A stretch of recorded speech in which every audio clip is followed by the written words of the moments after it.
পঞ্চগড়ে আজ রেকর্ড তাপমাত্রা 9.2 ডিগ্রি সেলসিয়াস। 6 দিন ধরে মৃদু শৈত্যপ্রবাহ বইছে উত্তরের জেলাটিতে। সকাল 6টায় জেলায় সর্বনিম্ন তাপমাত্রা রেকর্ড করা হয়। শীতের তীব্রতা আরও কয়েকদিন অব্যাহত থাকবে বলে জানিয়েছে আবহাওয়া অফিস।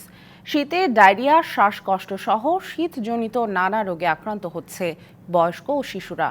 জেলা প্রশাসনের পক্ষ থেকে 12,000 শীত বস্ত্র বিতরণ করা হয়েছে। এদিকে চুয়াডাঙ্গায় সকাল 6টায় সর্বনিম্ন তাপমাত্রা রেকর্ড হয়েছে 11.8 ডিগ্রি সেলসিয়াস। মূলত সন্ধ্যা থেকে সকাল অবধি থাকছে শীতের দাপট। বেলা বাড়ার সাথে সাথে সূর্যের দেখা মিললেও উত্তরের হিম বাতাসে উত্তাপ পাওয়া যাচ্ছে না। শীত উপেক্ষা করেই কাজের সন্ধানে বেরিয়েছেন শ্রমজীবী ও দিনমজুররা। চুয়াডাঙ্গা আবহাওয়া অফিস জানিয়েছে, আজ থেকে আগামী কয়েকদিন তাপমাত্রা কিছুটা বাড়তে পারে।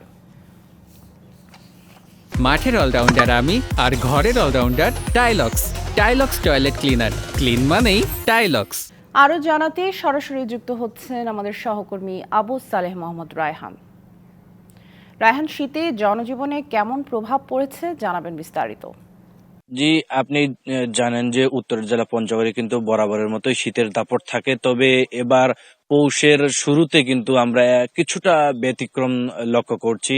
গত কয়েকদিন ধরে কুয়াশার পরিমাণ কিছুটা কম থাকলেও কিন্তু শীতের যে দাপট সেটা কিন্তু অব্যাহত রয়েছে।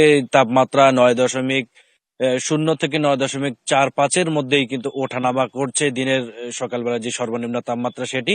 এছাড়া কিন্তু সকাল থেকেই সূর্যের দেখা মিলছে, যদিও ভূপৃষ্ঠ সূর্যের উত্তাপ ছড়াতে পারছে না এবং কাঙ্ক্ষিত উত্তাপ না ছড়াতে পারায় 9টা-10টা পর্যন্ত কিন্তু শীতের দাপট থেকে যাচ্ছে। তবুও কিন্তু ওই মৃদু শৈত্যপ্রবাহর মাঝে সূর্যের কিন্তু দেখা মিলছে, যেটা কিন্তু জনমনে কিছুটা স্বস্তি সঞ্চার করেছে। তো গত কিছুদিন আগেও কিন্তু দিনব্যাপী সূর্যের দেখা মেলেনি। এছাড়া কিন্তু ঘন কুয়াশা বিরাজমান ছিল। তবে পৌষের শুরুতে যে শীতের দাপটটা থাকার কথা ছিল সেটা কিন্তু আমরা গত কয়েকদিন ধরে কিছুটা ব্যতিক্রম দেখতে পাচ্ছি।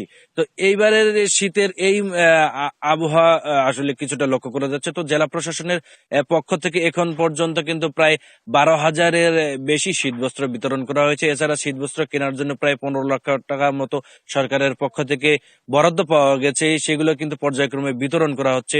তো আবহাওয়া অফিসের সাথে আমরা কথা বলেছি, তারা আমাদেরকে যেমনটি জানিয়েছেন যে এই বর্তমানে মৃদু শৈত্যপ্রবাহ যেটি চলছে সেটা আরো কয়েকদিন অব্যাহত থাকতে পারে।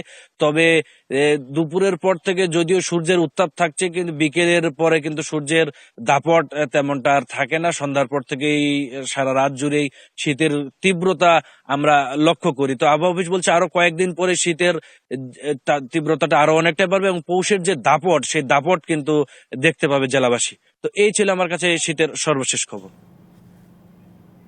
রায়হান, ধন্যবাদ আমাদের সাথে যুক্ত হবার জন্য।